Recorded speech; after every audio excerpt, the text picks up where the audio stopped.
Greetings and salutations, everybody. Welcome to the best movie-related show on the planet Earth, the John Campea Show, coming to you from right here on my YouTube channel. I am, of course, your host, John Campea. It's an awesome honor and privilege, as it is every day, to have you guys, our fellow film fans, getting together with us to talk about our favorite things in the world, movies, movie news, a little bit of television, a little bit of this, a little bit of that. And, of course, I am super thrilled to be joined once again by the one and the only, the great Mr. Robert Meyer Burnett. Robert, how you doing, sir? John, I just don't like seeing Brie Larson with the tomato on her face. It's not a happy image, but it's something we got to talk about today. And joining us as we talk about that stuff today is, of course, the equally wonderful Ashley Whalen. Ashley, how you doing? Good morning. I'm good. I got to see a movie last night. I saw Isn't It Romantic, and I was surprised at how funny it was. So it's funny because the trailers for Isn't It Romantic look horrible. Mm-hmm. And I've been hearing okay things about it. Like, I've been stunned I was to shocked. hear it. I mean, like, I went with my sister randomly on a whim, and everyone in the movie theater was laughing. So I never really see rom-coms in the theater, but I went and saw this one, and I mean, I laughed multiple times. So you guys should maybe see it. It's just like a feel-good movie. Now, I also started watching something last night. I started watching Umbrella Academy last night. And? Oh, good. I only got through the first episode because I had a bunch of work to do. I thought the first episode was interesting. I didn't love it, but the premise is great. But then I saw a few people, I mentioned on my Instagram that I'm starting to watch this, and a few people instantly jumped on there and said, okay, the first 1 or 2 episodes is just getting you into it, so don't expect blah, blah, blah. They say it really picks up around the second half of episode 2 and episode 3, so I'll get onto that probably a little bit later today. Dude, it's bonkers in the very best way. Well, I'm looking for. I need to watch it. The premise is great. So it's like these. What do they say? 43 women back in what 19? Like, I can't remember what year it was, but back in some year, 43 women gave birth on the same day, and at the start of the day, none of them were pregnant. That's correct. And then they all gave birth by the end. It's a fascinating premise. So I'm just getting into it. So I can't wait to see the rest of it. Okay. Rob, I thought you said every woman on Earth gives birth at the same time. No. And I was like, that ooh. would be something. That would be a lot. That would double the skyrocket population. out of this planet. All right. Double. Let's get on to, before we get to our main topics here today, let's talk about some stuff here. A brand new trailer today dropped for the upcoming Elton John biopic, Rocketman. Now, of course, we saw a bit of a trailer for this earlier. It was really just kind of a teaser, showed us like kind of the wild, wacky, that's going to be this kind of psychedelic adventure musical. Not really a biopic, they kept telling us. It's not really a biopic. It's more like a Moulin Rouge, wild musicals, fantasy, all this kind of stuff, built loosely around important events and tentpole events in the life of Elton John. So this trailer came out today, Rob. You had a chance to see it. What do you think about the trailer so far? Dude, I'm in. I mean, I told you yesterday, I love musical documentaries about bands. One of my favorite movies that is sadly not on Blu-ray is Pink Floyd The Wall. And Pink Floyd The Wall. It's not on Blu-ray? No. Oh, wow. And I do not know why. Pink Floyd The Wall is sort of a phantasmagoria adaptation of Pink Floyd's seminal album, The Wall, which was a part of my childhood. And I was one of these kids that was like, you can't just listen to Another Brick in the Wall Part 2. You have to listen to the whole album to understand what they're saying to you. So Rocketman is right up my alley. And I'm a huge, I mean, you can't be a child of the 70s and 80s and not love Elton John, I guess. And then, of course, if you're a child of the 90s, you have to love The Lion King, which is Elton John, preaching to a new generation. I love Elton John. I can't wait to see this. It looks fantastic to me, and bring it on. Yeah, I'm going to tell you what, guys. I had not a great reaction to the trailer. What? And it's not even the trailer's fault. And I'm acknowledged, and I'm thinking, I've got to watch this trailer a few more times, because here's the thing that kind of bothered me a little bit about it. Is that they kept telling us, this isn't a biopic. All right. They kept saying that over and over and over again. Like even Taron Egerton getting on and being interviewed, say, okay, no, it's not a biopic. It's not an Elton John biopic. What this is like a fantasy guy, psychedelic trip, musical adventure journey, celebrating hallmarks of his life and blah, blah. So that first trailer, that first teaser that we got months ago comes out, and it looks like that. It looks like it's just whimsical, like psychedelic fantasy romp. And then it feels like they go, oh, Bohemian Rhapsody's made almost $1 billion. We got to make this movie look like Bohemian Rhapsody. That's what we got to make it look like. And they came out, and I feel like, now I haven't seen the movie, but I feel like, based on what they told us before, that they just sold us a very misleading trailer. Like, strictly based on the first teaser and what they told us this movie was going to be like, I watched this trailer and I feel like, oh, they are so desperately trying to make this look like Bohemian Rhapsody because Bohemian Rhapsody is so hot right now and it made so much money and blah, blah, blah. And I just got this feeling that trailer we just saw is not an actual real representation of the movie. So I don't know. Maybe I'm crying. You seem perplexed, Rob. You seem perplexed. I want to say goodbye to your yellow brick road, John. No, look, I think you're absolutely right in your assessment. I mean, why wouldn't they want it to look like Bohemian Rhapsody? You've got, it's so weird that we're getting dirt, and now we're getting this epic Elton John biopic, whatever it's going to be. And I don't think it's weird, but I think it's strange that we're getting them so close together. Is that the new trend? But I think, Elton John is such a colorful guy. I don't care what it's about, or I just want to see a movie about his life where I get to hear all of those Elton John, those classic tunes, Philadelphia, Saturday Night's All Right for Fighting, all that great stuff. Did you have a chance to watch it, Ashley? No, actually, I walked into the theater last night and it was playing, but just like a little tiny. I just saw the last end of it, and okay. I'm excited. I'm excited to see his life more because I know his music obviously, but I don't know like who he is completely as a person. So I think that'll be exciting to see. But I mean, I don't know. I could leave or watch this movie or not. We'll see. I'll have to watch the trailer after the show. So, Rob, is this going to be a biopic? Like, which is it? Do you think we're going to get this fantasy musical adventure, or are we getting a biopic? Because they say one thing and they show us one kind of teaser, and then they show us this completely different kind of teaser. Where do you think this movie's going to fall? Well, I think it's going to be somewhere in the middle. I mean, because Elton John has always been a very colorful performer, and I don't know if, I guess I don't know, but I think we're going to get a lot of a biopic in it, and yet I think the musical numbers are going to be more like fantasy sequences that are going to be more of that sort of phantasmagorical. The Wall, in The Wall, there's animated sequences. Yeah. But I'll tell you what, because I loved the first teaser.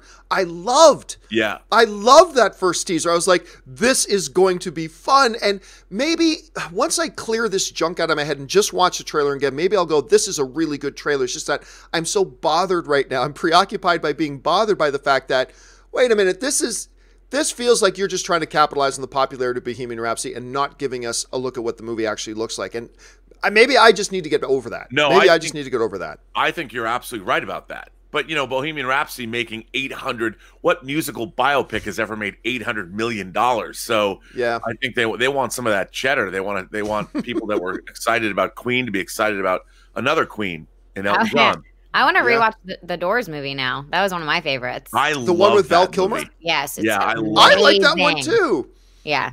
It's God of rock. So good. That's so good. Okay. Hey, listen, guys, before we go into our main topics today, one of the things I used to talk about a lot, and one of you guys reminded me that I should be talking about it again, is, you know what? Everybody likes to make a little bit of a difference in the world. Everybody likes to have a positive impact on people's lives, but it's often, how do you go about doing it? Is it expensive to help people out? Whatever. There is this app that I've been using for years now that I want to encourage you to try out. It's called Share the Meal, and no, they are not a sponsor of this show. You can get it on Apple, Google Play, even on, if you got an Amazon device, if you got one of those Kindles, go ahead and use that. And it's so easy and simple to use. The way I use it, when I'm out to dinner and when I'm getting ready to pay the bill, I remember, oh yeah, share the meal. So I just pull up my phone, open up Share the Meal, and there's this big button here that says Share the Meal. All you got to do is hit it, and then what it does is it gives you an option. Hey, do you want to donate 50 cents? 50 cents feeds a kid for a day. Or you can donate like $3.50, feeds a kid for a week, for less than half of what you're going to tip your waiter. you can actually make a real practical difference in a kid's life. And I know a lot of people always want to do that. They're just trying to figure out an easy, convenient way to do it. Share the meal is a good way to try it. I encourage you, try it out. I think you'll get addicted to using it, kind of like I did. And it's just a feel-good thing. So give that thing a shot. All right. I tried it, John. I tried it last night. Did you try it? Time. Yeah. Bravo to you. That's great. I probably do think that they are a sponsor of the show because I tweeted it. And then, I went out to dinner last night with my sister, and I was like, I'm going to share the meal. And it's pretty easy. I hope they get to a stage where they link it up with your bank account. And so if anything's like over $10 or more, it just like automatically takes the quarter or the 50 cents or whatever. But it is kind of addicting because you're like, and then you want to tell everybody at the table about it. So it's great. Yeah. And it's so easy. And I've kind of, so thank you, Ashley, for trying that out. Yeah, no. All right, guys. Listen, now let's get to our main topics of the day. How do we select our main topics here on the John Campea Show? It's really simple. All you have to do is email me your topics and questions anytime, 24/7, to john@thejohncampeashow.com. That's john@thejohncampeashow.com. Make sure you put that word topic in the subject line. And as always, guys, please keep those emails to 90 words or less. With that down and out of the way, Ashley, what is our first topic today? First up is Jeremy Moore. I just saw that the first Captain Marvel reactions are online, and unsurprisingly, they are generally all positive. I love the MCU, and I can't wait to see Captain Marvel. But I was wondering, what would happen if all the reviews coming out of Captain Marvel were negative? What if the movie received a rotten on Rotten Tomatoes? I don't want that to happen, but I would be curious to see what effect, if any, it would have on the MCU. Rob, we talked yesterday about the fact that, the social media review embargo has lifted. All the critics who have seen it have come out and they're raving about it. They love it. So we know that. But that doesn't automatically guarantee that it is actually a good movie, right? I mean, it's a good sign. It's definitely a positive, but it doesn't guarantee anything. So the question has come up before, and I think it's particularly now at this point in the history of the MCU, it's a particularly important question going into Endgame. Let's, for the sake of argument for a second, go on an assumption that Captain Marvel is terrible. Like it's just awful. That we go in and watch it. Heading into Endgame right now and coming to the end of the phase 3, as it were, what kind of impact, what kind of effect do you think something like that would have on the MCU going forward, if any? How do you see that? It's the 21st movie in the MCU.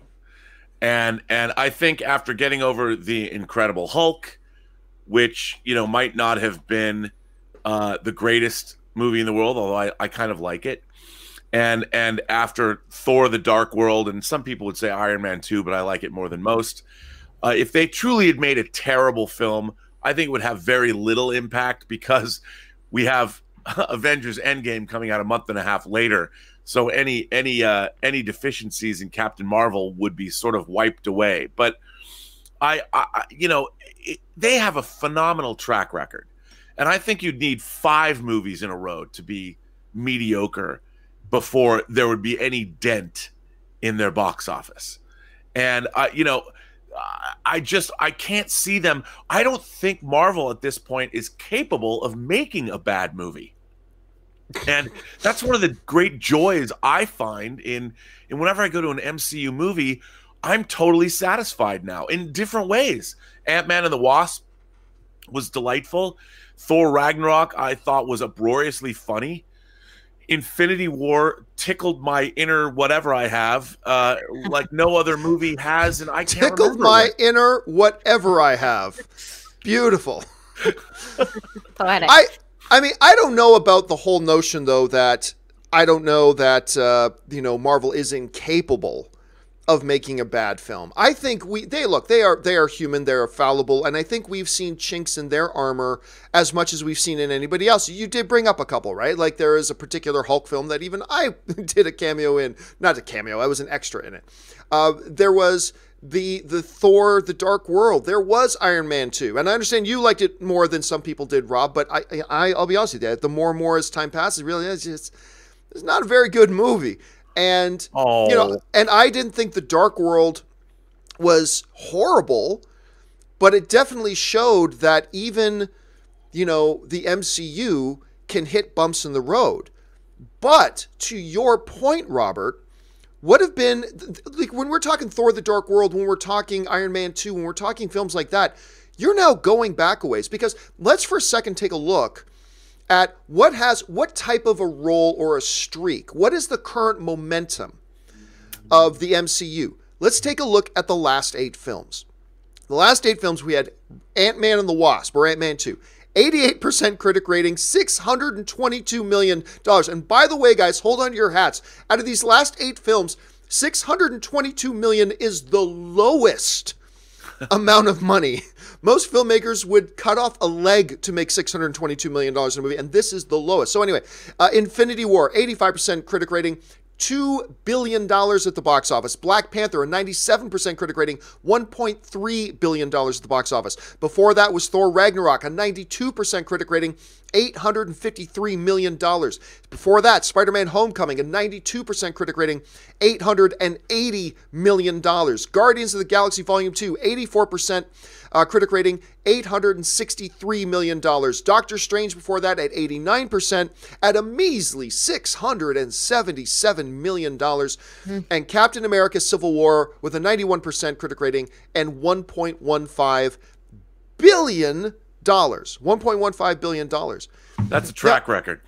That's just the last 8 films in a row. And I would suggest that, yes, you do have your Thor the Dark Worlds and your Iron Man 2s and stuff like that, but that stuff, relatively speaking, that's ancient history. That has, like, the current momentum. We just went over the last 8 films. The current momentum of the MCU. By the way, let me bring this up. How crazy is it? Look at this. I feel like we just saw Captain America Civil War last year. And 1, 2, 3, 4, 5, 6, 7 other MCU films have come out since Captain America Civil War. To me, that's crazy. I can't even, it's hard for me to even wrap my head around that. I feel like we just watched Civil War not long ago. But when you've got that kind of a head of steam going and you got that type of momentum going, that many films in just like a 3-year span, even if Captain Marvel is the opening credits, then it shows us everything we saw in the trailer, and then it was 2 hours of Brie Larson singing Backstreet Boys show tunes. All right? And that's the entire rest of the movie. Love that. And hey, maybe that'll sell some tickets. I don't know. So let's say that's what the whole movie is. Even then, is that going to cause anything more than the most mild of hiccups going into Endgame? Because that's the thing.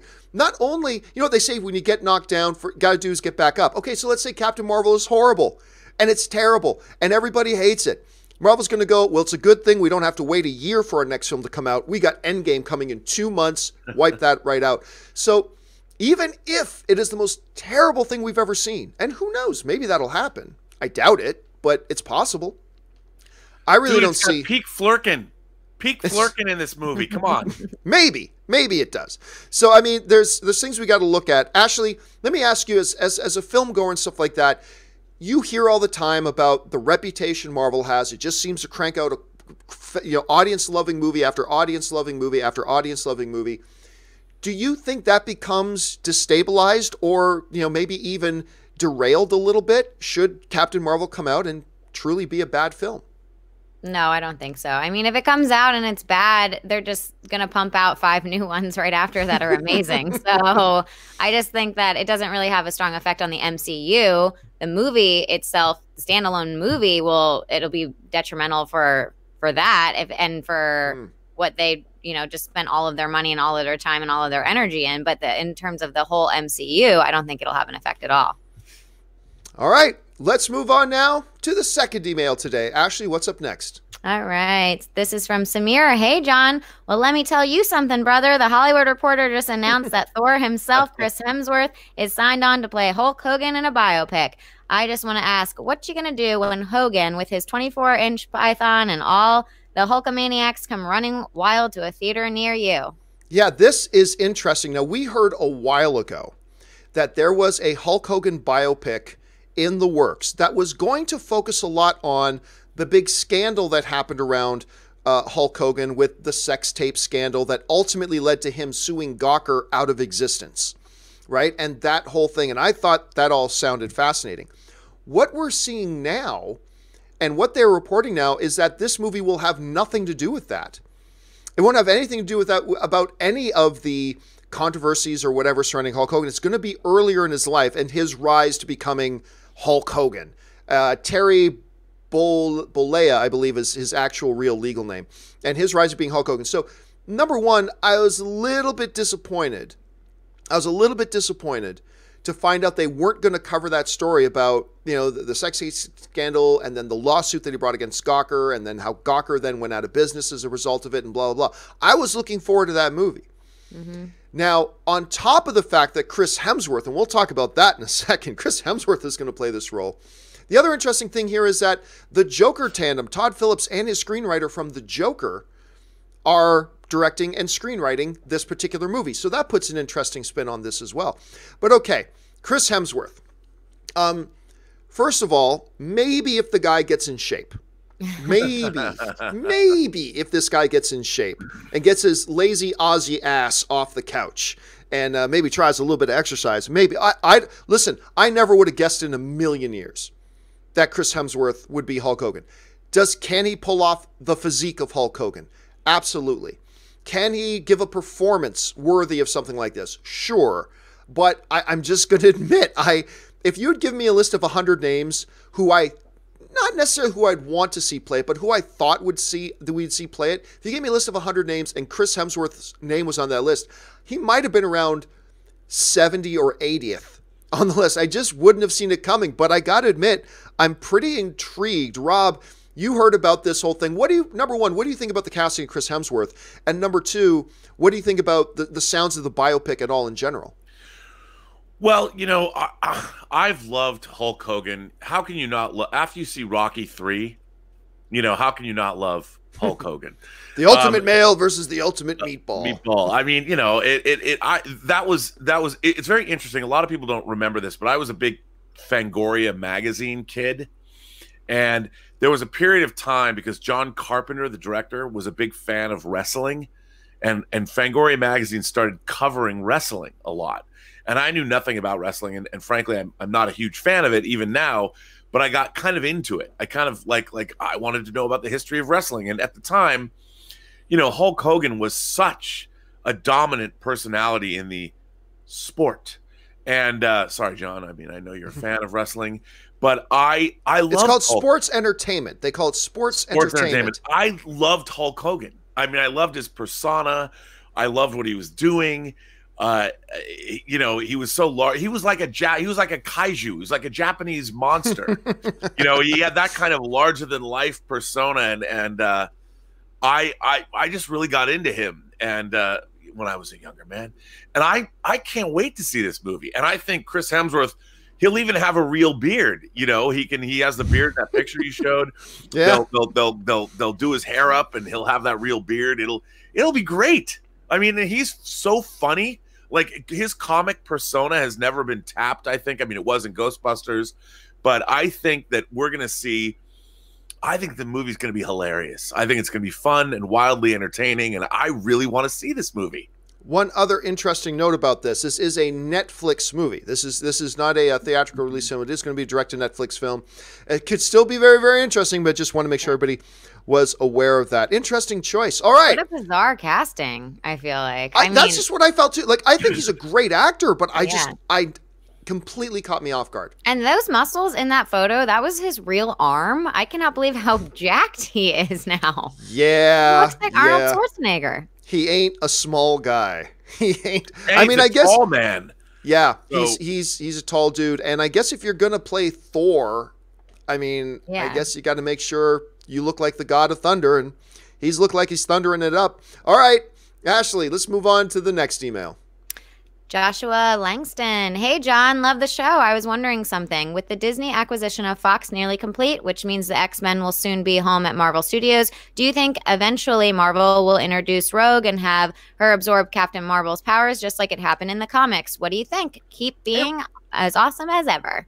Rob, give us a little bit of a history lesson here because, like, first of all, we know Rogue, at least in certain incarnations, she gets her powers. If I'm not mistaken, she didn't actually get her powers, this set of powers, from Captain Marvel, but rather from Miss Marvel, I think it was. Yes. It was the Carol Danvers character. She also had Sunfire's powers for her. So Rogue basically is this character who her real power is to absorb other people's powers. Yes. So give us a little bit of history lesson here. What is the background of Rogue with Miss Marvel, and do you think when they do bring the X-Men over, that they will tap into that part of the story history of the character and have her get her powers from Brie Larson's Captain Marvel. How do you see that working out? Well, I'll tell you what our viewer is referring to is a specific comic that I love, and it's Avengers Annual number 10.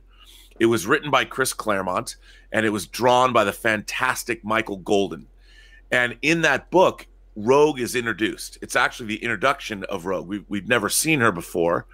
And Carol Danvers is in her Miss Marvel incarnation. She's had the history of Carol Danvers in the Marvel universe is fascinating. And, you know, just go to the Marvel Wikipedia, and she's been so many different kinds of people, and she's had a very storied history. It's really interesting. But in her Miss Marvel persona, she had her powers taken away by Rogue, and it was very detrimental to her. And what in Avengers Annual 10.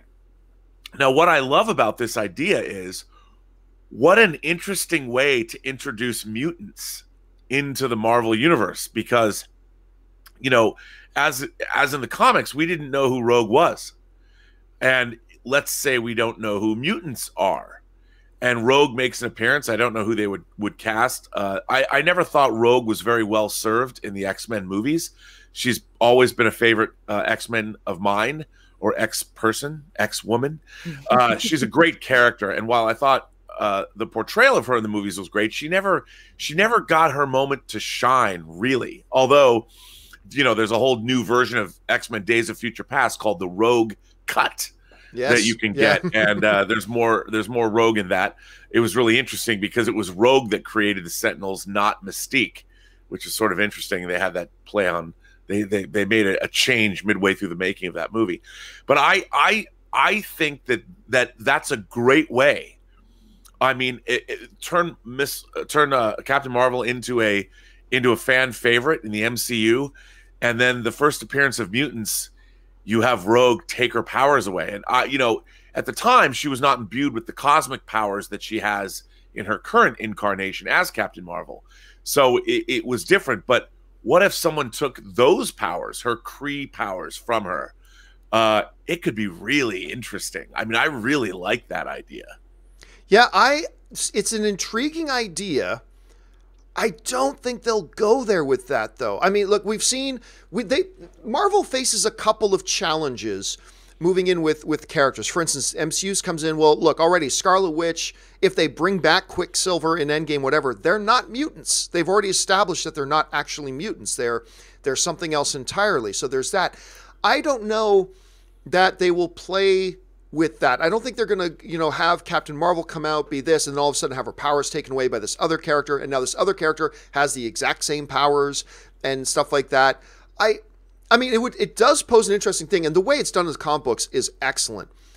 I just don't know that they would do it, but I'm with you on the sense that if they did, I would be very intrigued. Yeah.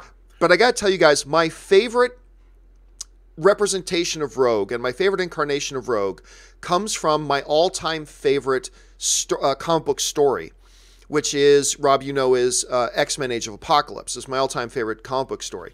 And Rogue, I don't think she's ever been featured better. Like, she is she's great at, yeah. Yeah, she is like the matriarch of the entire movement, right? She's the like kind of co-captain of the entire movement along with Magneto. Yeah, they got a relationship.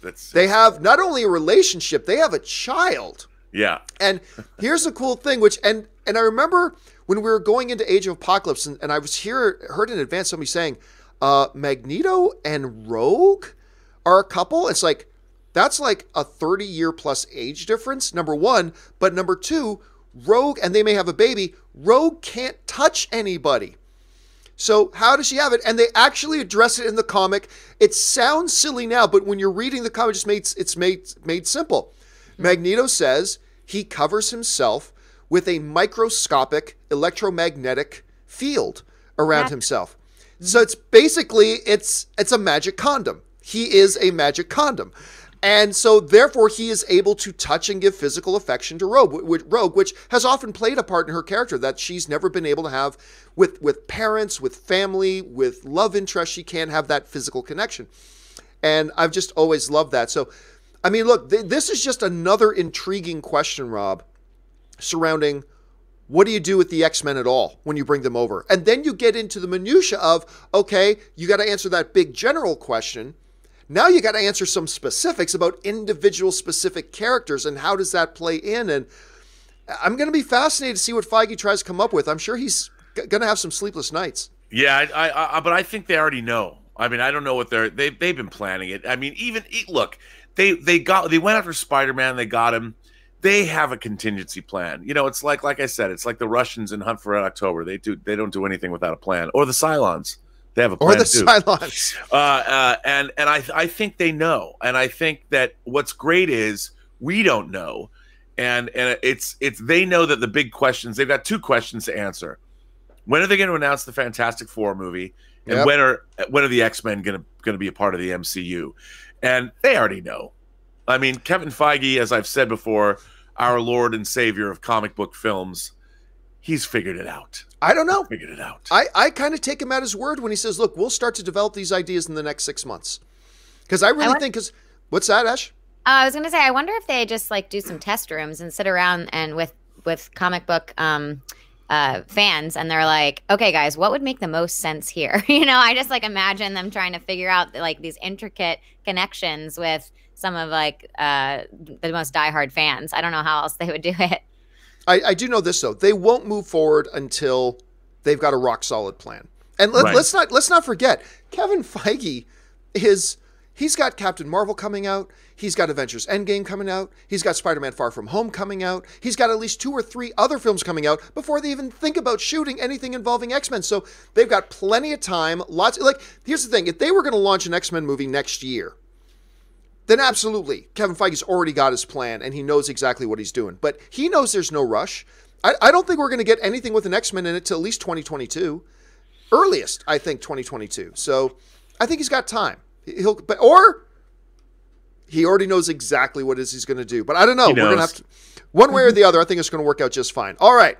What is the next topic today? Okay, next is David Sickles. Hey, John. So I read a report that Kevin Costner and Diane Lane are teaming up again, not for Superman movie. It's a thriller directed by Thomas Bezucha called Let Him Go. It sounds intriguing. I loved the heart they brought in Man of Steel. What are your thoughts? I think this sounds awesome. Now, first of all, obviously, I'm a little predisposed to loving this. It's like a Man of Steel reunion. You got me every time because you guys know how much I love Man of Steel. But really, put that aside. Kevin Costner is a Hall of Famer. Diane Lane is a Hall of Famer. These are both people with a lot of awards, accolades, and things like that. They're both terrific performers. I think sometimes people forget just how good Kevin Costner can be. Unfortunately, we just go back and think of him in Robin Hood, which, where he floated in and out of that weird English accent of his. Sometimes he had an accent, sometimes he's like, who cares? But he's a terrific actor and a terrific performer. So for those of you who haven't heard anything about this, Let Him Go. It does sound fascinating. So they play a couple whose son has passed away, and their son had a kid. And they didn't go into all the details, but the kid is with another family now that lives in this remote area in the mountains and woods, right? And they will not give back their grandchild. They will not give back their grandchild. So it's this kind of thriller idea that they got to go and get their kid back. The idea of seeing a Kevin Costner and a Diane Lane in a film like that, acting off each other. Again, I think these are 2 first ballot Hall of Famers. I'm excited about it. I think it sounds terrific. I think it sounds intriguing. I love a good thriller. So yeah, sign me up for this. I think this sounds great. Rob, what are your reactions to hearing about this? Well, first of all, Diane Lane and Kevin Costner are 2 of my favorite people to watch in movies. I mean, I love them both. I watched the trailer for The Highwaymen dropped about the 2 Texas Rangers that took down Bonnie and Clyde, and he's in that. It's a Netflix movie, and Diane Lane, growing up, she was one of the most beautiful women I'd ever seen. I love when she played Ellen Aim, leader of the band The Attackers in Streets of Fire. I mean, she was in Rumblefish and The Outsiders. I mean, she can do no wrong. And Kevin Costner, of course, starting in Silverado and Field of Dreams. And I mean, I love that guy. And I think this kind of movie, bring it on. I mean, to me, this is the kind of movie that would come out in like the early 90s, and you'd have to go see it. Everybody would go see this. Then you watch it on HBO 4,000 times. I can't wait. All right, Ashley, what's our final email of the day? Last one is from Anthony. Greetings. Some very reputable sites are reporting that the Obi-Wan project is now moving to the Disney streaming service with a 6-episode series. This seems like a perfect way to tell the story of Obi-Wan's journey in the desert watching over Luke. Curious who the villain will be. We know Vader and the Emperor are out there. Or could this be a perfect time to bring back Darth Maul? Love the show and love to hear your thoughts. All right, so let's be clear about this. So there is a story going around that, we've been talking for a while about there possibly being an Obi-Wan movie. And there was even talk that a director was attached and all this kind of stuff. So now there's a story making the rounds that the Obi-Wan project has morphed from a movie project into a television Disney Plus streaming service, 6-episode, I believe is what they're saying, miniseries kind of thing with Obi-Wan. Now, while a lot of people are reporting it, again, like I always tell you guys, follow the source. What's the source? It all comes from one place. All of these sites that are reporting it are all getting that information from one place. And that one place is a Star Wars site called Star Wars Newsnet, I believe is the name of it. And they're a pretty reputable, for a Star Wars fan site, they are a pretty reputable site. Now, it doesn't mean everything they say is going to be gospel truth. Not at all. So take it with a grain of salt. But just understand, it's not like there's a bunch of reputable sites reporting it. It's that a bunch of sites are running with the story that comes from Star Wars Newsnet. And again, I think it's valid that they run those stories because Star Wars Newsnet is fairly reputable. So that's fine. So just keep that in mind. There's a grain of salt there that it all comes from one place. The other thing is, what is the likelihood of this being, factually true? Is it a good idea to go miniseries route as opposed to movie? I'll tell you this, I have two different answers, Rob. On the one hand, I don't like it. I am a movie fan first. I really wanted to see this on the big screen. I wanted to see Ewan McGregor, and I wasn't big on the idea for a long time, but a lot of you guys, the viewers, have convinced me over the past couple of years that this could actually be pretty interesting and pretty good, and you've won me over. You've won me over. You got me excited about the notion of Ewan McGregor coming back as Obi-Wan, because there is a very interesting period of time there between when we see him going to Tatooine at the end of Revenge of the Sith and when we meet up with him again in Star Wars A New Hope. There's a huge amount of time there and a lot of adventures he could have got himself in, believing himself to be the final Jedi in the universe, which we now know because of Rebels and everything he wasn't, but that's what we thought. So there's a lot of stuff there, good stuff you could do there. Now, I don't like it as a fan, but at the other time, it does make sense that you do this thing as a Disney Plus sort of thing. Look, Disney is clearly all in.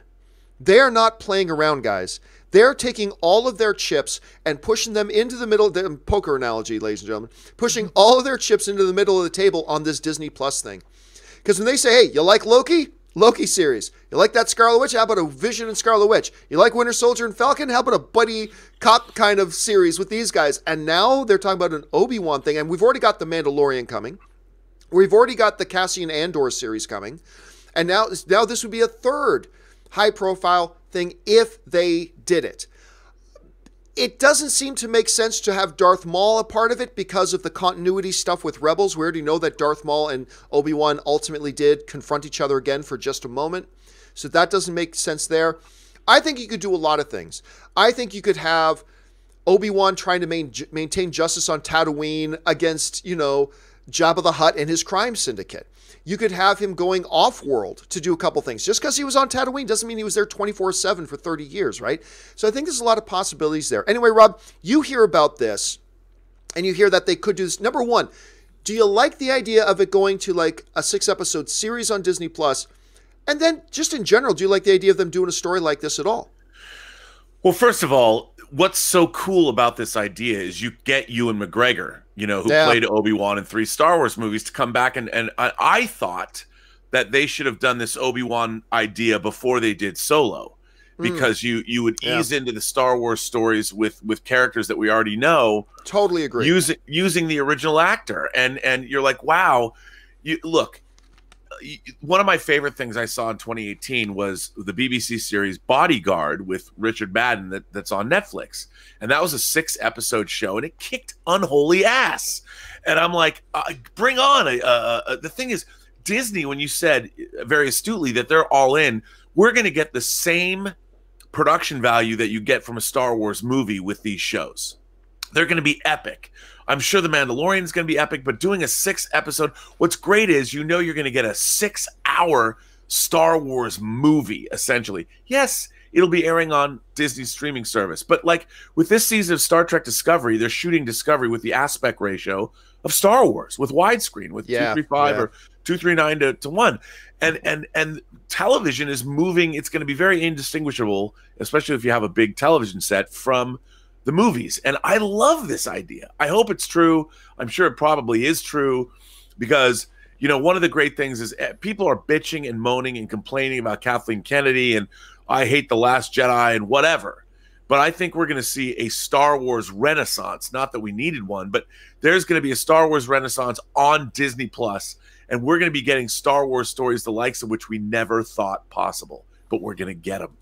And the talent you've got involved, like going to the Disney Plus thing, I mean, clearly they're going all out, because we got this Mandalorian. You got Jon Favreau. You got Dave Filoni, that a lot of Star Wars fans love. So he's producing and directing a couple of the episodes. Kathleen Kennedy producing it and greenlighting the whole thing. You've got a tremendous cast already involved there. Taika Waititi, Bryce Dallas Howard, Cary Fukunaga. You've got, I mean, they just lined up so much, and then going with Cassian Andor. And I mean, he's just coming off of Narcos Mexico, which, you know, so his star is really bright right now. So you can have this Cassian Andor thing, an Obi-Wan thing. Now, I'm still going to hold out hope this is a movie. I'd rather see this on the big screen in the movie theaters. I will, but I got to admit, it's not a bad idea if you do this thing. What's interesting is if they're going to do 6 hours, why not just shoot the thing all at once, Lord of the Rings style, and release 3 movies? Sure, they would. Well, they have been. Well, I mean, yeah. Okay, you got me. But they are shooting it all at once, obviously. But yeah, but I mean, do it as a movie. Like, you know what? They might even leave. Although, look, they want to build. They're very smart. The best way to build up Disney Plus is to make Star Wars and Marvel material and use the people from the movies. I mean, that's what they've got. William Shatner's manager used to say that the key to success in Hollywood is to have King Kong. You got to figure out. You got to have King Kong to show the public, and Disney has King Kong twice. They've got Star Wars and the MCU now, and they just have to keep rolling that stuff out. And give it to us, because we will drink it all up. I will drink the milkshake that Disney is giving me.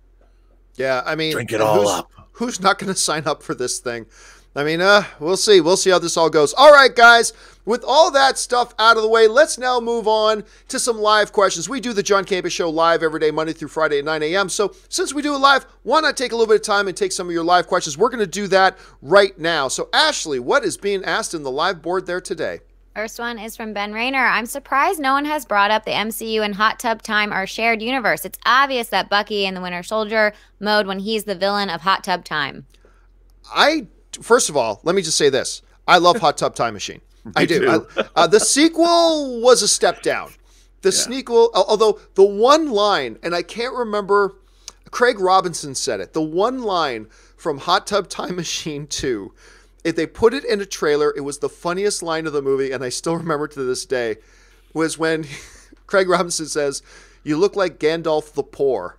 That was like one of my favorite lines of the entire year. But I don't know what you're talking about when you say the villain in Hot Tub Time Machine. I know there is a make-believe villain of the Russians, so I don't know, Ben. Do you know what he's talking about there, Rob? Not really, but I'll go with it. Yeah, I'll roll with it. Why not? Okay, what's next?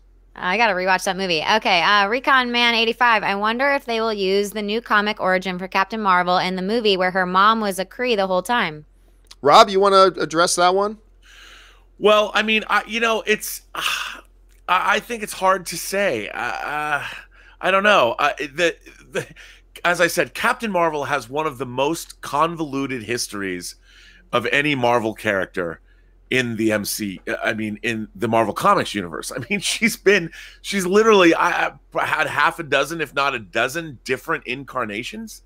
So I'm really curious. The Captain Marvel incarnation is only the latest in a long line of things that she has been. But I think they're going to have to streamline it all and probably keep the most modern. You know, the Captain Marvel incarnation is the current one, and it comes off of another very interesting incarnation. But I think they're going to have to go and stay with that, because if you start reading her history, it's crazy. One of the craziest superhero lineages of all. And I encourage you all to go read about it, because it's nuts. All right, what's next? Robert Johnson, do you think Journey Smollett will make it through the Birds of Prey press tour without being asked about her lying-ass brother, F. Jussie Smollett? This is a horrible, horrible, horrible situation. And I don't like getting into like the celebrity, God, what's going on with the lives of the celebrities behind the thing. I don't like getting into that. But I mean, this is a horrible situation. Yeah. And look, because this is rotten on several levels. First of all, we don't know all the facts yet. Let's just acknowledge that right up front. We don't know all the facts yet. So what I'm about to say is going, just for the sake of the discussion, going on the assumption that what the police are now alleging is true. That Jussie Smollett staged, how do you pronounce it? I don't know if it's Smollett or some. I wasn't even familiar with him until all of this. Well, yeah. Well, I watched a little bit of Empire. Terrible show, but yeah. Anne loves it. Anne loves Empire. I thought it was terrible, but that he staged his own attack for publicity and to increase his bargaining power with the network to get a new contract and blah blah blah, all this stuff. So, for the sake of this discussion, understanding that these findings by the police may be untrue, but let's, for the sake of this discussion, say that they're true, just for the sake of the discussion for now. This is highly disturbing because on several levels, there is so much abuse and garbage and prejudice and all that kind of stuff in our world that people have to suffer through, that real people are actually suffering through. To leverage that environment to further your career and to take advantage of that environment is unspeakable. To say, how can I profit from this environment that we live in right now, where a lot of people do suffer and are abused and all this kind of stuff because of who and what they are and blah, blah. Let me find a way to profit from this, and to fake something like that is unspeakable. Is absolutely unspeakable. And the second thing that is even worse is this. It now casts a shadow of doubt over real people who are attacked and abused and suffer discrimination and suffer against agendas and all this kind of stuff. Bullshit like this now casts an unwanted shadow of doubt over real people who suffer at stuff like this. And that this guy, if true, and it may not be, I got to keep throwing that asterisk in there because that's important, but if true, it's scummy. Mm-hmm. It's absolutely scummy to try to profit from this terrible environment. And then number two, putting other people now who really suffer abuse and stuff and prejudice and all that kind of stuff, now it belittles their suffering. It belittles their the slighting that they suffer at the hands of. It belittles them. And that's the part of this that is just most disturbing to me. Rob, you've been seeing this whole thing unfold. I don't know your reaction to it. Dude, I think you summed it up quite well and quite eloquently, actually. I mean, there's so many disturbing things about this case. And, we don't talk politics on this show because it's not really about politics, but we live in a very divisive political time in this country. And not only, look, the fact of the matter is, whether you are a Trump supporter or not a Trump supporter, he is the president of the United States. And there's many people that support him. He was elected. Whether you want to dispute these facts, you can, but he's the president of the United States. And not only was this a horrible pox on the many years, centuries of oppression that has been felt by certain members of the American community that truly, even to this day, have never received true equality in this country as much as people want to say they have. Then you have the added addition of throwing more gasoline by turning it into these people supposedly were wearing, they're Trump supporters. So you're going after our good people that believe in the president of the United States currently, and you're going after the people that fought against racism for literally hundreds of years, and you're trying to profit off all of that.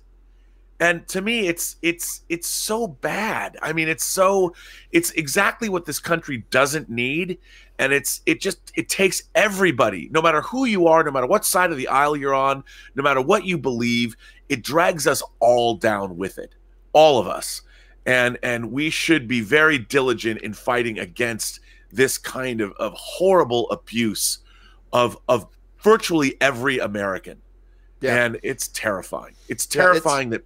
And by the way, when we're going to live now through a period of deep fake videos where all news is fake, everything is suspect, nothing can be believed, how will anybody know what to think? How will our justice system work dealing with cases like this? Yeah. And as you pointed out, the people that have been abused and the real people that are hurting, it just sets everyone's case back 100 years. It's terrible. Mm-hmm. Well said. And you know, one of the, if there is a silver lining in all this, is that, you know, it shows me that truth still matters, because, you know, these news and everything, they followed through with this, and we're seeing this isn't being showcased any more than anywhere than on sites like CNN. They're really pursuing this. Truth matters, and that's the one kind of silver lining. Now, to get to the question about Journey Smollett, about the upcoming Birds of Prey movie. Man, if I'm the producers of the Birds of Prey, not anything against her, but I'm not having her participate in the press days, because through no fault of her own, the narrative is going to be all about that. Now, granted, it's a ways away before that ever happens, but still, I think if they have her there, your press junkets are going to be hijacked by this other topic. Understandably so, and I wouldn't blame the media for that, and it's not Journey's fault. I'm just saying, if I'm a producer, I'm keeping her out. Rob, what do you do if you're a producer of this film? Well, I think you're exactly right. You can't allow that. Look, movies are movies. Movies are products to be sold. You're spending hundreds of millions of dollars making movies and marketing them. The last thing you want a movie to be is drawn into some political quicksand that has nothing to do with the film. And you know, they'll try and tie it together because it is a movie about, I would assume, justice and criminal elements, fighting superheroes and all of that, because it is a Birds of Prey film. But who wants to overshadow your movie with this kind of political discussion that really is not germane to the release of the film? And it's unfortunate because you don't have one of your lead actresses involved in that press and in that discussion. And by the way, it'll be part of the discussion anyway, even if she's there or not. And that's too bad. It's too bad for everybody involved with the film. All right, let's move on. What's next? Yeah, it's very unfortunate. Trevor Noah is my main squeeze, and he covers this topic in detail, so you guys can always watch his videos too. Ben Jesusa, just something to share. This past weekend, me and my fam went on a 4-hour road trip and back to pick up a Corgi pup, my favorite breed of dog. Never had a dog before, so it's exciting for me. We named him Groot after baby Groot. Oh, okay. I love that. Corgis are one of my wife's favorite breeds too. Why? Because my wife is completely obsessed with the Queen of England. Not just the show, like the Queen of England. My wife is obsessed with the Queen of England, and of course, the Queen Elizabeth, Her Majesty, always has corgis. I just want to show this to you, though. I wanted to bring this up. Let me see if I can make this a bit bigger for you guys. These are our little princesses. This is Shadow and Lily. As they curl up, their favorite thing is to snuggle up beside their mama and sleep at night. So we have dachshunds. So that's our dog. So thank you so much, Ben, for sharing that. I love that you're a dog person. Dogs much better than cats, by the way. See, your dog, Rob, just agreed with me. Your dog heard me. He heard me and he agreed. So anyway, yeah, thanks for sharing them. That's great. And I love that you called him Baby Groot. I love that you called the puppy Groot. That's awesome, man. What's your dog's name? See, your dog keeps agreeing with me, Rob. What's your dog's name again? My dog's name is Gilbert. And Gilbert. He's a Bernedoodle. He's 25% Bernese Mountain Dog and 75% purebred poodle. And look at this. He heard me talking about him, so here he comes. That's right. He knew. Here he is, buddy. Look at that guy. Look at this, buddy. Give me a kiss, baby. He knew I was singing his praise. He knew it. All right. What is next? KW Garrett 83, question for Ashley. With so many streaming services creating content in the last few years, has this made it any easier for young actors to get roles? That's a great question. Ashley, do you, like right now in today's environment, do you find it like there's more opportunities, or do you find it harder than ever? It's an interesting question, because I would say that it is like a golden age for content creation. If you're a creator and you are a go-getter and you want to make your own work, then right now is the sweetest time to be an actor. But there's also no shortage of actors. So right. The Supply thing is, and demand. I saw this question. I just scrolled down a little bit, and I just got this email from my agent. So I just want to read a tiny bit of it, and it explains what's going on. But it just says... This casting director posted 3 roles a few days ago. By the time he posted this a few hours ago, he had over 5,000 submissions. From those, he liked over 400, but could only schedule around 100, about 30 per role. You not getting out for a specific role is extremely subjective per casting director. We are submitting and pitching, but ultimately the decision is theirs if you fit the prototype they are looking for. So there's a... like within an hour, 5,000 people will be submitted to a role. And it's, so there's no shortage. I'm not really sure about the numbers, if it's making it better. I can say that a lot of my friends out there that are actors are definitely going out for like co-stars and guest stars and everything, but they pretty much have like a pool of people that they use for pilots. So even when I go out for a pilot, they've already offered it to somebody else. So they just want you to come into the room and, freak out and work really hard on this thing that they've already given to somebody else. But that's just kind of how it works. So I would say if you're a creator right now is golden. If you're an actor, it's still just subjective and goes along with the casting directors. Yeah, and those numbers you're throwing out, some people may think that sounds like really incredible, but it's true. Like even when I would post for like over the years when I would be looking to cast somebody to be a hostess or something like that, I would be like, I remember the first time I did, I was like, okay, I'm hoping to get at least 10 people apply. So I have like at least 10 people to apply. And the very first thing back in the AMC days, the very first one I put up, I had over 500 resumes come in. And then it just developed in regularly, Rob. Like when I would put out any kind of a job call, it was not unusual to get 700, 800, one time 1,200 resumes. Yeah. For like a small little part-time thing. And it's a very, like you were pointing out, Ashley, it's a really, really competitive field. There's just a lot there. Yeah. All right. Let's go on to the next one. Next one, Canada Rocks. By the way, Grand Hotel won Best Picture in 1932 with no other nominations at all. Black Panther is still a long shot, though. Really? I'd have to go. Now, of course, the Oscars were very different back in 1932, so I'm not quite sure if that's an apples-to-apples comparison. One of the things we talked about the other day, Rob, it came up on my one of my shows, was that, not only has only 4 films in the 91-year history of the Academy Awards have only 4 films won Best Picture without a Best Director nomination. One of the things I pointed out was never in the history of the Academy has a film without any other of the major nominations, Best Actor, Actress, Supporting Actress, Director, Screenplay, or Cinematography. No film ever in the history has ever won without one of those nominations. Now, you're pointing out a 1932 film, Grand Hotel. I don't know what the nominations structure was at that time, so that may or may not be applicable, but it is a staggering statistic when you think about it. Like, it's just staggering. Yeah, no, absolutely. And it's funny because Oscar history is really interesting. Like, if you love movies, to start delving into Oscar history is very... I find it fascinating. One of my favorite things is to look at YouTube videos of the Academy Award openings.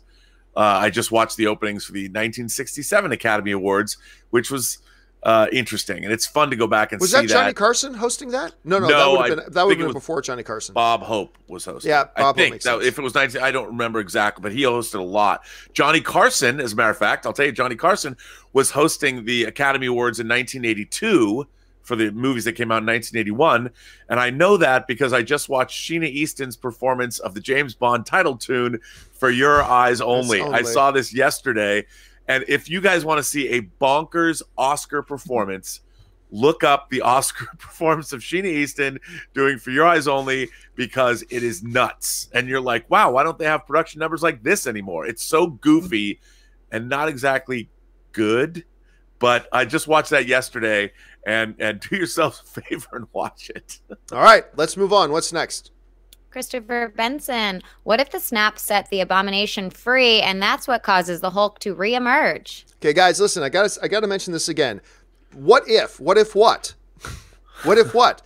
Like, you got to give me a context. Okay, what if the snap sets the Abomination free and causes the Hulk? Does that do this? Like, give me. You got to add. You can't just what if? Okay, what if that happens? I need more. You got to like, hey, what if? Now add what if what? Give me a what if what scenarios.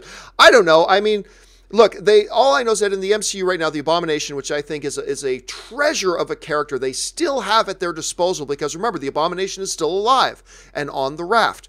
So that's a character. So would it be a good idea to bring? See, that's another what if. Add, would that be a good idea? Anyway, would that be a good idea? Look, I like anything that brings the Abomination back because he presents it's tough to come up with a good adversary for the Hulk. It's tough to come up with that. Abomination is one. And you can make the argument that they've already done it once, true, but hey, how many times have we had a favorite TV show where there's an enemy and they confront each other 15 times over the course of 2 seasons? Bring him back. I think it would be great. So yeah, I'd be all down for that. All right, what's next? Catholic Jack, greenlight this movie. Taika Waititi directing a fish out of water Deadpool who must join with Blade and Ghost Rider to prevent hell on Earth. Rated R. Well, I mean, look, we have been talking recently, Rob, about the notion of a potential separate cinematic universe under a different banner other than Marvel that would be for R-rated stuff. And we talked, you and I, about would it all be single shot, standalone R-rated films, or could you create a universe? The idea of doing a universe with characters like Blade and Ghost Rider and things like that is intriguing. And Taika Waititi, I mean, yeah, he would come across as a name that would be a good fit to oversee something like that. Lots of good directors who could do it, maybe even some would be better, but Taika wouldn't be a bad fit. I'd be perfectly fine if they announced that tomorrow. I'd be good with it. What about you? Me too. I think the rating issue is not necessarily... Look, if you're going to do a Blade movie, I think you could get away with the first Blade, which I actually really like, Stephen Norrington's Blade, because all of the violence in that film, when they're look what we see with The Walking Dead on TV now, and you could do a Blade movie where the Daywalker slices and dices vampires, and it's not like they bleed out; they disappear, they turn into ash, not unlike the Snap. And I think that you could get away with doing movies as long as they're well written and have great stories. R rating deals with sexual subject matter, it deals with language, and it deals with violence. And I think, look, The Dark Knight is a movie that has a lot of R-rated stuff in it, but a lot of people get gunned down with machine guns, and you just never see blood. There's no blood squibs, and you don't notice it when you're watching the movie. But I really think it just depends. I mean, how it's approached. I would love to see a hardcore Marvel Knights film, but I bet you could do one even PG-13 if you did it creatively, and I think it would still kick ass. All right, what's next? Shamanth Ramachandra. Hello, Rob. Can you speak Klingon? Ooh, can you? I cannot. I mean, I know a few words like kapla. I was just saying, that's kapla. That's the one I always go to. It's kapla. Choi chu. I don't know Klingon. All right, what's next? Ben Jesusa. And Plus gave him a customized dog tag that says, I am Groot. It's perfect, LOL. Also, Thor himself as Hulkster. Well, let me tell you something, Thanos. First of all, that's adorable that you've got a name tag for him that says, I am Groot. Okay, that's pretty great, because he gets lost one day, unfortunately, neighbor finds him and says, oh, I am Groot. Well, there you go. That's great. And yeah, we've already talked about the Chris Hemsworth thing as Hulk. It is an intriguing choice. I'm totally down for it. He's a great actor. He's clearly got the physical build for it. Not the guy I would have imagined doing it, but it's really going to be interesting. And I just cannot wait to hear Chris Hemsworth say, let me tell you something, Mean Gene. And then who do you cast as Mean Gene Okerlund, who just recently passed away? I mean, to hear him say, "What you gonna do, Mean Gene?" I'm just waiting for Chris Hemsworth to say that. Could be awesome. All right, what's next?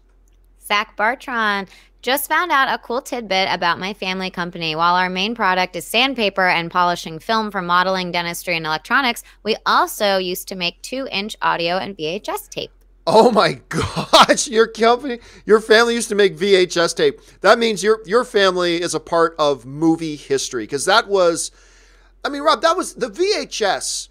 That was the era that a lot of us who are today like these hardcore film, but that's what we grew up with. We grew up with the era of VHS tapes, and how archaic do they seem now? But like, that was the era. Let me ask you something. Did you ever have a Beta? I did not, but my grandparents did, and I sold it to them, and they never stopped giving me shit for doing so. I was going to say, wait, time out. You sold it to your grandparents? I did. You didn't just give it to your grandparents? I was a video retailer, and I made them buy a Super Beta machine. And they bought it for me, but basically because I wanted it, because it had better picture quality than VHS, and they loved it for a while, but then they couldn't get any movies for it, and they blamed me. But more importantly, as somebody who still builds model kits, I want to know if I can get like a little discount from your family business, because I go through a lot of sandpaper and building model rockets and building plastic models. So perhaps our viewer can hook me up with a little bit of a care package, if you know what I'm saying. Now, it was a long, long time ago. Like, I was really young, but a lot of people will forget that there was, for a long time, a format war. Yes. You know, before, what were the two Blu-ray standards? There was Blu-ray, and what was the other one? There was HDV. Was it HDV? High definition, or HDD or anyway, HDR like or something. So there are two formats. Ultimately, Blu-ray won out, and now Blu-ray. But before that, there was a much longer standing battle between two formats, Beta and VHS. And ultimately, VHS won over. And according to lore, do you want an interesting little tidbit? You know why VHS won? Because it was the format that the porn industry decided to go with. And the history was written. And then so Beta eventually disappeared, and VHS became the standard for a long, long time. And how many of us went back to watch a TV show recorded only to find segments of another TV show that our sister recorded over it? Something that thankfully didn't happen with our DVDs. All right. What is next? Murray Reich. In my one-time experience with intermission, I went to see Hateful Eight, and after the movie resumed, the next 15 minutes, people were still coming back in, and it was pretty distracting. Maybe that's just an NYC. I don't know.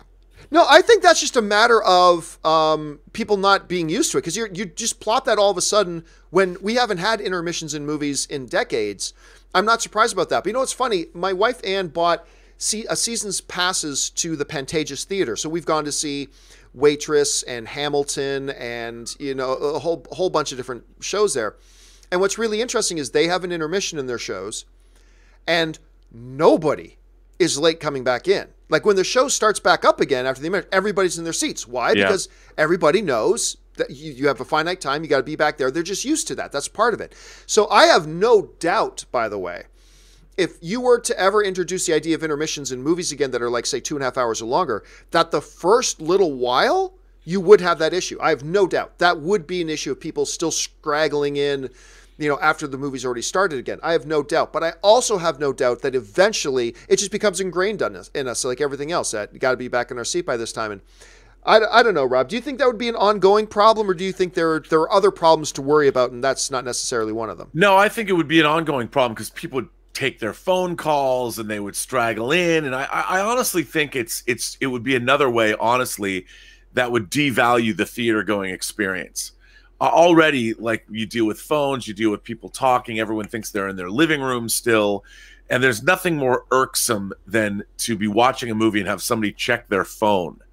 I hate that. Like, you know, when you go out into the world, you have to expect. You owe the world something. The world doesn't owe you anything. And you owe the public, you owe your fellow man and fellow women and fellow whomever, you owe them the common courtesy to not act like the rest of the world is your own living room. And I think having more intermissions in movies would do just that. I'm not a fan of the idea. I disagree, but we are well versed in we are well documented over different positions on that. But you raised some valid points. All right, what's next? Chaos. I don't care who kills Thanos or if he's even killed, but Hulk better get his rematch against Evil Grimace and beat him down. Get used to disappointment. I don't think you're going to see it. I don't think that's what's going to happen. Now, I hope, at any rate, that we are going to get a true Hulk moment in this film. At least I'm hoping. We've never really seen them unleash Hulk like the way he was unleashed in that first Avengers movie when Captain America goes, Hulk, smash. And Hulk go in one of the most I have never seen, Rob, seriously, I have never seen an audience buzz as hard and like bumping up and down in their seats after Cap says, Hulk, smash, and Hulk just starts to wreck shop. And gets on top of the one monster, just punches it in the head, and it kills it, and all that kind of stuff. And then he hammers Thor, which was great too. I've never seen anything like that. We haven't had a moment like that since the first Avengers film. I think we're going to have a true unleashing of the Hulk in this one, but I do not think it's going to be against Thanos. So hang on to your hats, but I think we're going to get a moment, but I don't think that's the moment we're going to get. All right, what's next? Now I'm thinking Hulk Hogan in my head. Syrian Douglas, which 2019 Best Picture nominee do you think will be remembered and appreciated the most in decades to come? I think Roma and A Star is Born, also the impact of Black Panther. I think the impact of Black Panther is one that's going to be remembered, pointed to, and talked about as being a real turning point in not just the genre, but maybe even for the industry as a whole. I think that's true. As far as the pure quality goes, I don't see A Star is Born being talked about 5 years from now. I just don't see it. I do see Roma being talked about, which is funny because I don't even like Roma. I don't even like the movie. But I see how cherished it is amongst a lot of other people, Rob. And I think that's probably one that's going to be talked about probably for a long time. Which one do you think out of the crop this year will be talked about, like even still 5 years from now? Well, I think what you said about Black Panther is absolutely correct. And, you know, the thing about Roma is such a deeply personal vision of Alfonso Cuarón's. I mean, it's really about his childhood and about his life. And it has so much to say about class and I was really I have to admit, the first hour I was watching Roma, I'm like, what? I wasn't really getting it. And then I realized, because I was looking for it to be something else. I kept waiting for something different to happen. And then once I settled in, and by the time I got to the end of the movie, when she's walking up the steps and the camera kind of tilts up and you see the airplanes fly overhead, probably a plane that she's never ever going to set foot in, it really became this really moving, poignant sort of a poem to me. And I think people are going to talk about Roma for a long time, if only because, one, it's such a personal vision, but two, it's unlike any movie that's being made today. It felt like it was a movie that would have been made in the 60s by Michelangelo Antonioni, who's another favorite director of mine. And it was, I think it's a wonderful movie that will be, in fact, talked about. I don't think anyone's going to talk about A Star is Born in 5 years, other than the fact that it'll be remembered as Lady Gaga's screen debut. All right, now we got to pick up the pace here a little bit because we only got about 15 minutes left and still a lot of questions to go. So what is next? Canada rocks. I hated growing up in Hamilton, and I loathe Man of Steel. I love pineapple on pizza, ketchup on eggs, and cats. I guess I'm the mirror universe of Campea. Keep up the You are absolutely the evil Mr. Spock with the goatee. You got to have a goatee now. You absolutely. By the way, he's mentioning Hamilton. That is my hometown, Hamilton, Ontario, Canada. Still, to me, the greatest city in the world. I grew up right beside Toronto, but to me, Hamilton, Ontario, greatest city in the world. I love it. So to all my Steel City, Hammertown folks back there, I miss you guys. I love you guys, and gonna be home soon. All right, what's next? Beast Gaming. Captain was unable to lift. John, help me. I know it's the Mjolnir. Meow, but because of his old tweets. I didn't see that guy. I thought you were just asking another question about it because of his old tweets. The Hammer did some research, and back in 1930, whatever, that Captain America. Yeah, that's funny. Still to me, one of the best MCU moments though.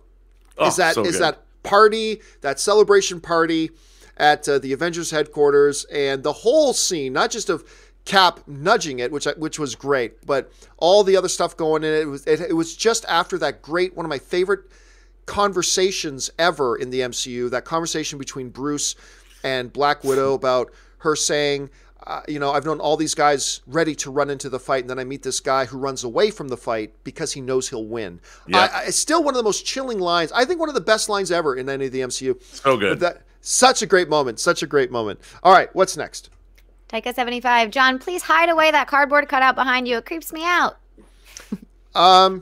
If you're talking about, hold on a second. If you're talking about this, that ain't cardboard, my friends. that is not cardboard. I love that sign. It's so good. I like it. They did a great job making that for me. All right, what's next? Josh DeRose. Ramin Djawadi's score feels like a character in Game of Thrones. Game of Thrones, probably. Right. Yeah. The first few notes of the Stark theme gets me every time when that damn violin chops onions. And to be fair, that is something that Game of Thrones, we all laud the Game of Thrones, but we don't often give the music to Game of Thrones, other than we all know the opening theme, but the music in the Game of Thrones is really, really good. It's really good. And, the Reigns of Castamere that they played, that song that plays during the Red Wedding, kills me every time. Okay, what's next? So pumped. Zach Bartran, biggest Academy upset that you're still not over. There are two things to me. One is, while The Matrix was the better movie, The Matrix, there is no universe in which it should have won Best Visual Effects over Star Wars The Phantom Menace. As much as it is the vastly superior movie, there is just no universe that exists that should have won over that. Not in the least. The other one is that Shawshank Redemption lost out Best Picture to Forrest Gump. Forrest Gump is brilliant. Don't get me wrong. I'm casting no shade on the great Tom Hanks or Forrest Gump. It's wonderful. But it's not Shawshank Redemption. And the fact that Shawshank Redemption, one of the truly greatest motion pictures ever made, was not a Best Picture winner. So those are the ones to me. Do you got any one particular one that stands out to you, Robert, over the years? Oh, yeah. My innocence was lost on the day that Annie Hall beat Star Wars for Best Picture at the 1978 Academy Awards for the films of 1977. I didn't understand. I was a young boy. I was very upset. I'm like, what? And I'd never seen Annie Hall. I'm like, how could any movie beat Star Wars for anything? Because at the time, Star Wars was the greatest thing I'd ever seen in my life. All right. What? And it wasn't A New Hope. It was Star Wars. It was, at the time, it was just Star Wars, ladies and gentlemen. All right. What's next? Similia, do you think Disney will do an X-Men TV series instead of movies? You know what? I've heard the idea being batted around. I've heard that idea batted around. By the way, there is an X-Men. Well, it's an X-Men World TV series right now called The Gifted on Fox, and it's quite a good show. I've really been enjoying it, and I'm all caught up now. I wasn't liking season 2 as much as season 1. I'm now caught up on season 2 all the way, and I am liking it as much as season 1. But it's definitely possible. Look, if they're talking about moving Obi-Wan to Disney Plus and stuff like that, I think Iger's made it pretty clear they're going to be in the MCU, but I don't think it's a far-fetched idea. Rob, could you see them doing that as a TV series? Yeah, I think they could, but I think it's going to be in... I got to tell you, the Umbrella Academy, as you get further into it, is to me what my dream X-Men TV series would be like in terms of tone and character portrayals. I am just digging it, even though I know it's not about the X-Men, but I think it's one of those times when the actual media, the series exceeds the comic. I think it's better than the comic was. All right, what's next? Darth Impact. Watching y'all talk about Gwyneth Paltrow leaving the MCU got me thinking in some Endgame trailer shots, there are clearly empty spots, someone taken out. My guess is it's Pepper Potts as Rescue. Yeah, there are a bunch of people that were thinking that there are physical spaces in the trailers where they're taking somebody out of that. And I'm not convinced of that. After what happened with Infinity War and the marketing there, clearly it is a possibility. I think they look fairly organic enough as shots, and why you would take Gwyneth out of those shots, I have no idea why you would even do that. Because even if she was there, that doesn't spoil anything for us. It doesn't really tell us anything if she was in there. So I don't know that I buy into the theory, but listen, it's not outrageous to think of it because of what they did with the marketing with Infinity War. Rob, do you think they could be taking Gwyneth out of the trailers to hide something? Yes. Yes, I do. Oh, really? Yes. because they've done that before. I mean, yeah. They don't have to put. I'm sorry, Skippy John Jones is here with me this morning. You've seen Gilbert and Skippy. I know it's a cat, but don't freak out, John. I do think that they will remove it. I don't put that past them at all. I think that they to keep secrets safe, but I don't know if Pepper Potts would be somebody they would have to remove. Yeah, that's what I was wondering. Yeah. But I don't think that shows them. anything. If she was there, it doesn't necessarily reveal anything to us. So I don't know. But unless she's in some kind of powered suit again. Well, that would be something. That would be something. That like, what if she's wearing armor? Yeah. She did it in Iron Man 3. Yep. And I think Tony probably has 8 different Pepper suits lined up for her in case. Because, when he says Friday, release pod 42, I think it was. I could be wrong. And it launches out the Spider-Man armor. I'm sure he's got a couple of those in there for Pepper. Yep. I'm sure he might. Okay, so it's possible. All right, what's next? Curtis Lopez. Looks like there's something wrong with his medulla oblongata. Oh, crap. What's that from? What's that from? Oh. He has another one right after. Maybe it's connected. My mama said, my mama said, my mama said. Well, isn't that from the song... what's his name? My mama said it's good to be factual. What's the singer's name? His daughter's an actress, a big actress right now. Oh, damn it. He's the black rock star. Why am I freezing on his name? And he also sang American Woman. He did his version of American Lenny Woman. Kravitz. Lenny Kravitz. Yeah, that's when I see that my mama said, I'm thinking Lenny Kravitz. Unless he's going all the way back old school to some 50 Cent and Mama Said Knock You Out. So I don't know. I don't know what the connection is there, Curtis. All right, what about Mama said there'll be days like cool, this? Jay. Mama said there'll be days like this. That's true. But 3 in a row, my mama said, I don't know. Interesting. All right, what's next? You'll have to tell us. Bennett Hardy. It's like Forbes spoils Endgame like Infinity War. Did they? I don't know. Yeah. So look, I yelled at Scott Mendelson on Twitter for that. He wasn't the one that did it though. He wasn't the one that did it. I know, but he still messed up something. He did spill something at the end of the movie. I was mad. I really like Forbes. However, they have had a very nasty habit lately of spoiling major things in their straight up reviews of movies. Yeah. Like, for instance, like with Star Wars The Last Jedi, I love or hate the movie. In their review, they talk about, and Yoda makes an appearance to sitting down and talking with Luke Skywalker. And I'm like, why the F would you reveal that in your review? And you don't even call it, like, that's a pretty major thing. The appearance of Yoda was meant to surprise the audience. Why you and they've done that before, and they've did it with Infinity War. And I like Forbes very, very much. But yeah, that's something they got to get a handle on. They got to stop doing that. They got to hire somebody to say, hey, you're going to read the reviews before we publish them and let us know if there's stuff we got to take out, because it pissed a lot of people off, and I really hope they don't do that again with Endgame. All right, what's next? Darth Impact. Hey, John, where can I get some of your merch? Because as you know, merchandising, where the real money from the movie is made. You know what? I don't even have a link up to my merch thing. I'm not even sure I know what it is. I'll say. Let me see. Cafe. I know right now my merch stuff is on Cafe Press, and I don't advertise it at all. And okay, I just found the URL. It's you can find John Campea merchandise at. I need to get a new partner. Cafe Press not a good one because they charge too much for their stuff. But it's at cafepress.com/The John Campea Show. So that's www.cafepress.com/The John Campea Show. There's like 40 different things in there, and I never promote it, and I suppose I really should. But I haven't. I think I just need to find a new partner because I think their price is a little too high. And I don't know. We'll see. But that's where you can find it right now. Thank you so much for asking. That was very nice of you. All right. What's next? Andrew Lee, would you vote for best song based on absolute quality or contextual effect? Example, Remember Me is ordinary on its own, but in Coco, it breaks your heart. That's a good question. I lean towards contextual effect, but sometimes there are opening songs that have no context to the movie, and they're wonderful. Like I thought Celine Dion's Ashes absolutely should have been nominated this year. So, look at that cat interfering, getting in the way, taking up valuable air.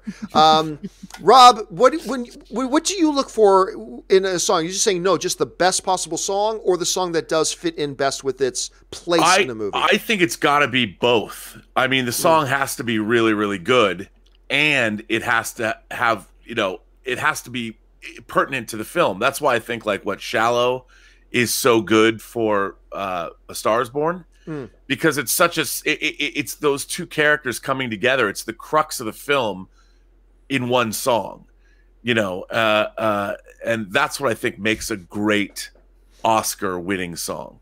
Can I just point out again how ridiculous it is to me that song Shallow in the movie, that she has never heard the completed song. She only hummed him a few bars in a parking lot. Then he pulls her on stage in front of tens of thousands of people, and just instinctively they know all the lines together, they know all the breaks, they know all the harmonies, and even though she's never sung this song with him before, and just boom, it came. It's a great song. It is a great song, but I will admit I rolled my eyes a little bit at that particular part of the film. So yeah. All right, what's next? Zachary Buckler. No, Colonel Sanders, you're wrong. Mama's right. I don't know it. I'm stumped on that one. Rob, you got it? I don't know that one either. All right, what's next? Curtis Lopez. Bobby Boucher's mama would say pineapple on pizza and ketchup on eggs is the devil. Bobby Boucher is that. Now let me go back and just see what that could be. Waterboy, because I love that was Bobby Boucher. It was Waterboy, right? Like the Bobby Boucher. Yeah, it was, because then when he's talking to what's his name? Yeah. The Big Show. When he's talking to the Big Show. What's your name, kid? What are you, 12? No, I'm 30-something. Yeah, that's funny. I love Waterboy. My all-time favorite comedy, actually. My all-time favorite Adam Sandler comedy, I should say, is Waterboy. All right, what's next? Not Billy Madison? All right. Curtis Lopez, you guys got to watch this animated video on YouTube of endangered animals singing Dream to Dream. It's heartbreaking. That's Stream to Dream, of course, is a song from Les Mis. I'll look that up. That actually sounds pretty cool. I'll check that out. All right, what's next? Eric Saul, I'm currently binging Mr. Robot, which is great so far, but want to now erase myself from all digital social media. I have never watched Mr. Robot. I've heard a lot of people talk about this show, and obviously it's where Rami Malek. You've watched it, Rob? Yeah, it's really cool. Yeah, it's cool. I saw the first maybe like 4 episodes, and it's really good. Yeah, all I know is that that's where Rami Malek came from, and how he got his Bohemian Rhapsody thing. That's all I know about it, and that's one I do got to get caught up on, because I know a lot of people really love it. All right, what's next? Nicholas Glenn. Robert, have you ever checked out Overlord DVD Doomcock on YouTube? He's against STD, as well as his videos are hilarious. Well, yes, I'm a big fan of Doomcock. Doomcock is a very funny YouTube personality that he appears not as a human being, but as he's in a metal mask. He's kind of the Dr. Doom of YouTube, and he's great. I'm a big fan because we both hate Star Trek Discovery with an equal passion, but he's smart about it, and I enjoy him. All right, what's next? Corey Harper, don't forget to use the Google search engine. Okay, so for those of you who forgot the other, when we were talking about the Motley Crue movie, The Dirt, I said, Motley Crue is good, but they will never be as good as Motley Lou. And then a few of you guys sent me messages to say, that's from Hot Tub Time Machine. And yes, that was the end of Hot Tub Time Machine. Of course, he went back in time and changed everything. He founded Motley Crue and called it Motley Lou. And then instead of Google, he called it Loogle. And lots of other great things. But yes, so kudos to all of you guys who caught that reference. All right, what's next? Nicholas Glenn. John saw a Geek and Gamers video where they were talking about a lot of respect they have for you and your channel. Do you ever watch their videos? No, to be frank with you, I never even heard of them until a little while ago. Somebody brought up the channel for me, but I had never heard of them up until that point. So a few people have mentioned them to me at this point. So yes. All right, what's next?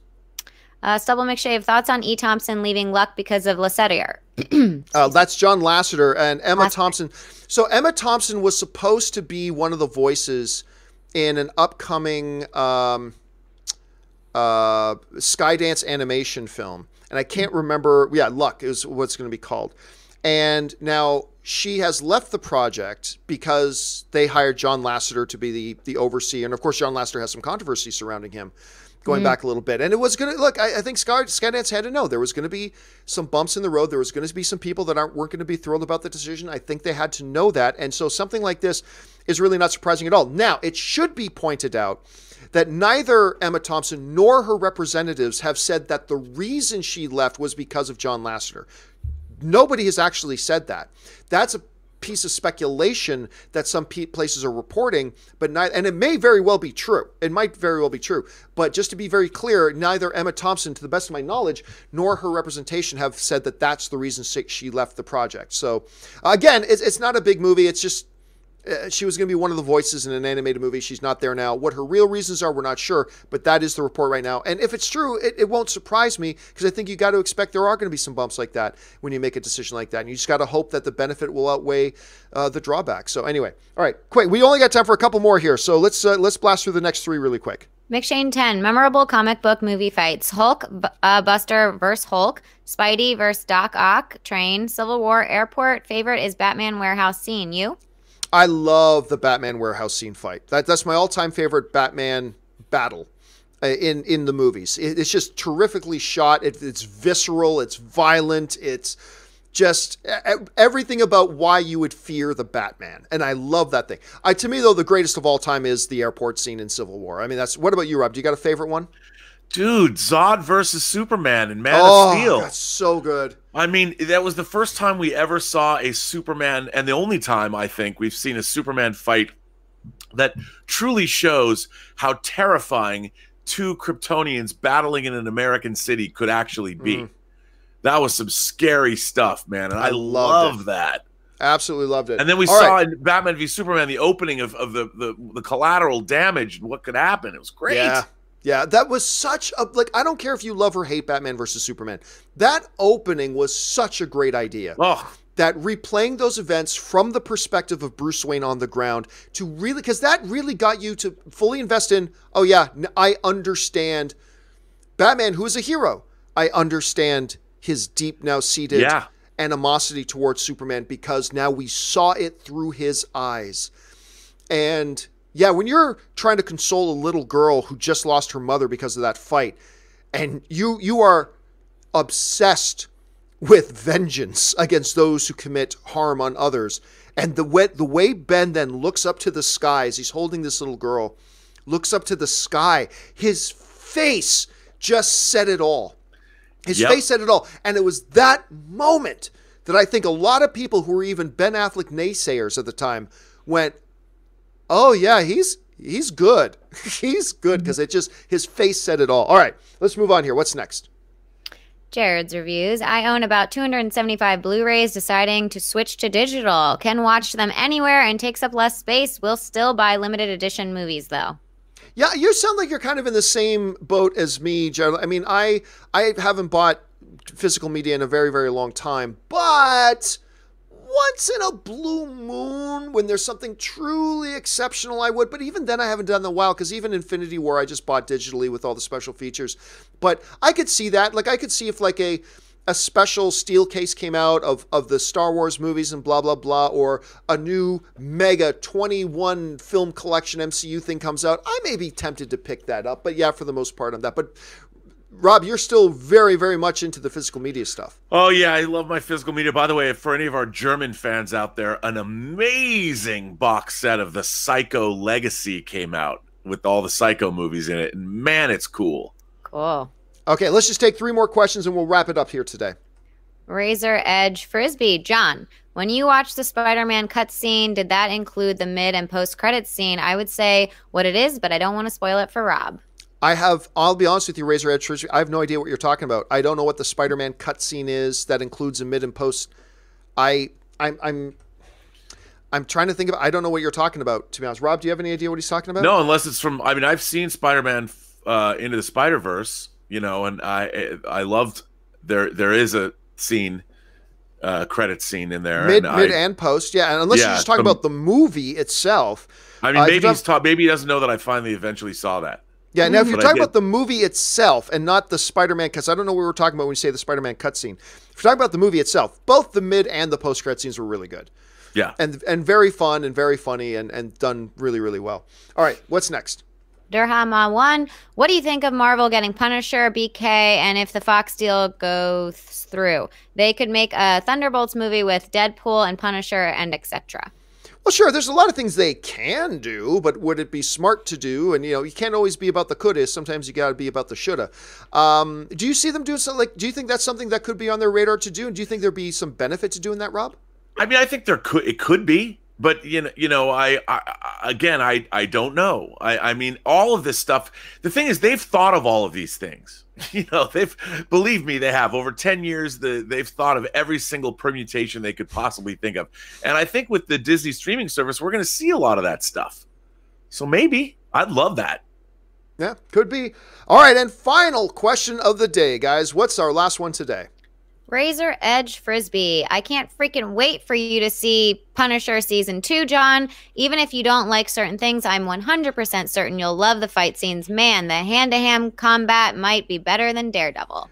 Dude, that was one of the aspects that I really loved about and I loved a lot about the performances, the storyline, just John Bernthal as the Punisher, the tone of the show.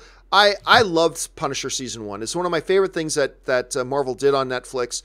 I've been very much looking forward to Season 2. I had to bump it off just so I could watch Umbrella Academy because all you guys are talking about it, but I absolutely love it, and I cannot wait to see Season 2, especially because of all the things you're pointing out, Razor's Edge. Rob, I don't think you've had a chance to watch Season 2 yet, have you?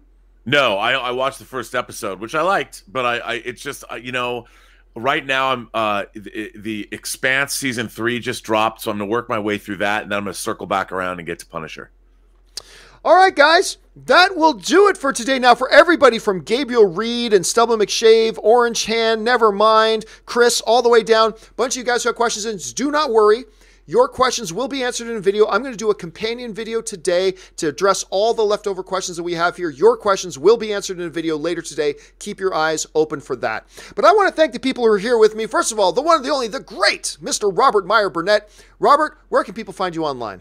You can find me on Twitter at BurnettRM, find me on Instagram at RMBurnett, or find me on my own YouTube channel, The Burnett Work. And of course, Ashley Whalen. Ashley, when you're not out at all these pilot auditions, where can people find you? Oh, you guys can find me on my Twitter at AshAttack1, and my Instagram is Ashley Whalen. And of course, you guys can follow me on Instagram simply at John Campea. That'll do it for us for now, guys. Thanks so much for being here. My name's John Campea, and until our next show, bye-bye.